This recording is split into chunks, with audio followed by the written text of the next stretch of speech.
Now, I know what you're thinking. Is it me, or are the facts on each film are getting less and less? Well, don't worry, dudes. It's just that Spirit and Sinbad are not really the most popular ones of the DreamWorks bunch. So, pretty much, the less fame it has, the less facts I can find. Here, to make it up for ya, I'm gonna talk about Shrek 2. Besides, it's the next one up. In this film, Shrek got married to Fiona, and he's going to meet Fiona's parents for the first time. When King Harold, Fiona's dad, and the fairy godmother were not pleased with her new husband, he sent Shrek and Donkey out on the woods for Puss in Boots to kill them. Since Puss decided to join them, they have to go back to far, far away to save Fiona from marrying Prince Charming. The actors who play the main villains, Jennifer Saunders and Rupert Everett, once auditioned to play as a Disney villain, but were turned down. Saunders auditioned for Ursula from The Little Mermaid. When Spielberg saw that audition tape, he hired her to play the fairy godmother, and Everett auditioned for Gaston from Beauty and the Beast, but the director said that he wasn't arrogant enough. But hey, they're villains in Shrek 2, so let's consider it as the next best thing. Originally, the story of the film was about the ghost of Lord Farquaad comes to haunt Shrek and the gang, but William Steig, writer of the original book, refuses to make that the story for the film. So, they decided to make that the plot of the 3D ride. I would consider the time of production to be really risky because it started while the first one was still in production. Don't you think? Since hair is actually the most pain-in-the-butt thing to do in animation, they brought in a wig maker to teach them how to make animated hair with some softwares to make it as real as possible. For the fashion, they hired costume designer Isis Musaidin to help with animators to create different fabric, jewelry, and colors of clothing. They also brought in many of the animators of Spirit to help make Charming's horse and donkey in stallion mode. Originally, the dragon was supposed to have a big role in this movie. When Donkey drank the potion, she was supposed to turn into a Pegasus. During the middle of production, sadly, William Steig died, so this film was honored to him. When it was released on May 19th, 2004, it was a historical success, and that's not even an exaggeration. It was the first film to show in more than 4,000 theaters in the US, and the critics gave it major positive reviews to it. It got an Academy Award nomination for Best Animated Feature, making this the first sequel to be nominated for that, but lost to Pixar's The Incredibles. And the box office? Oh boy, let me tell you about the box office. On the opening weekend, it earned almost $110 million. The total domestic earnings is more than $440 million, and from the other parts of the world, they got $478 million. So, in total, they earned $919.8 million worldwide. It's the highest grossing film of 2004, the 30th highest grossing film adjusted for ticket price inflation, the 12th highest grossing film of all times, and, as I'm recording this, the highest grossing animated film of all times. A half a year later, DreamWorks released Shark Tale. It's about Oscar, a fish, who ran away from a great white shark. Suddenly, an anchor dropped onto the shark's head and died.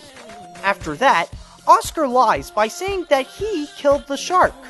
Then, Lenny, the brother of the dead shark, who is a vegetarian, so in a way he's like Edward from Twilight, except when Lenny's on he's tolerable.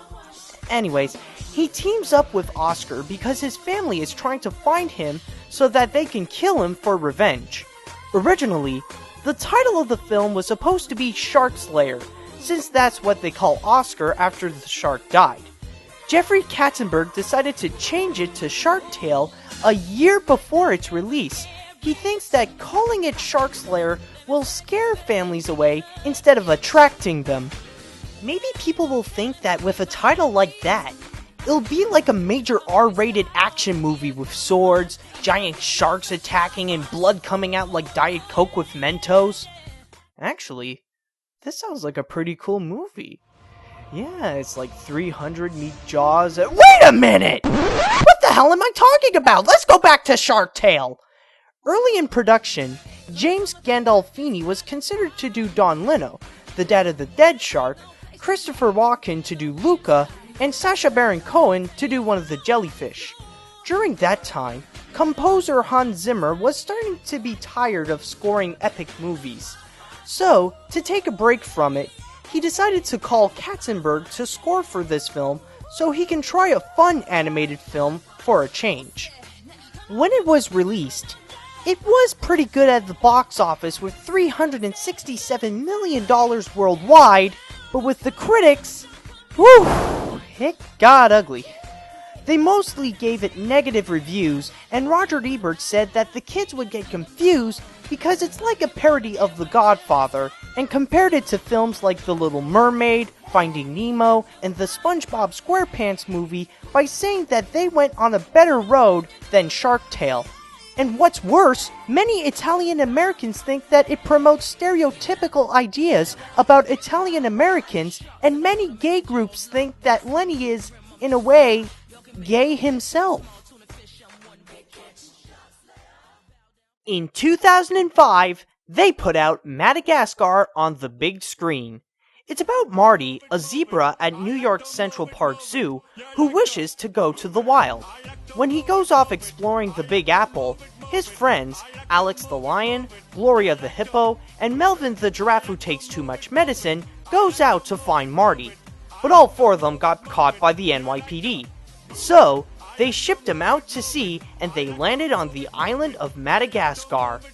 I wonder if the real Central Park Zoo might consider one day putting a lion, a zebra, a hippo, and a hypochondriac giraffe in their zoo. I mean, I've been there a few times, and I haven't seen any of those animals in there that are that awesome. Anyways, originally, the beginning of the plot was supposed to be that the animals escaped because a bunch of activists liberated them from their cages. Also, the four main characters were supposed to be a lion, a zebra, a hippo, and an okapi. But because that almost everybody doesn't know what the crap is an okapi, they replaced him with a giraffe. For the voice of Gloria, they thought of putting in Jennifer Lopez, Gwen Stefani, or Madonna. But they finally signed on Jada Pinkett Smith. The film is actually more reminiscent to the classic Tex Avery and Chuck Jones cartoons because of its cartoonier look and its use of squash and stretch. Also, the animators have made New York City and the jungle of Madagascar more larger than life, like the characters. The look of the jungle of Madagascar is based on the paintings of Henri Rousseau. The penguins weren't supposed to start off in this film. Oh no. You see, Eric Darnell, the director of Madagascar, originally was developing a film called Rockumentary, where the penguins were like a rock quartet, like the Beatles. But because that the whole project was cancelled, and Eric moved on to Madagascar, he put the penguins in the film and changed them from musicians to army men. When it was released, it was a great success at the box office with $532 million at the box office, but the critics had mixed feelings about it, like it was literally a mix of good and bad reviews. What else happened after Madagascar was released? Well, wait for the sequel, because it was after that film that stuff happens.